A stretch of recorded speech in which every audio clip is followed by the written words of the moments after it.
Saint-Étienne était à la recherche d'un nouveau projet et d'un nouveau directeur pour incarner ce projet.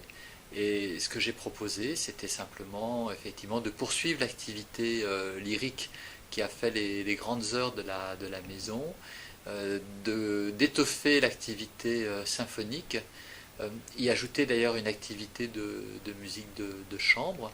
et puis continuer à développer et embellir le jeune public, qui est un élément extrêmement important, central même de la programmation de cette maison, dont on oublie souvent de dire que la moitié des spectateurs sont des spectateurs du jeune public, c'est-à-dire qui ont entre 3 et 15 ans en général, avec des spectacles qui sont vraiment des spectacles à la fois pour eux, mais aussi des spectacles qu'on peut voir en famille. S'ajoute à ça une activité donc chorégraphique, si je ne l'ai pas déjà dite,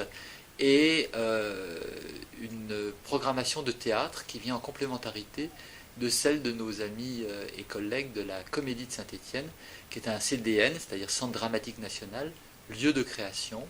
alors que nous sommes plutôt un lieu d'accueil pour des formes différentes, d'ailleurs plus grandes, puisque notre plateau est un plateau beaucoup plus grand.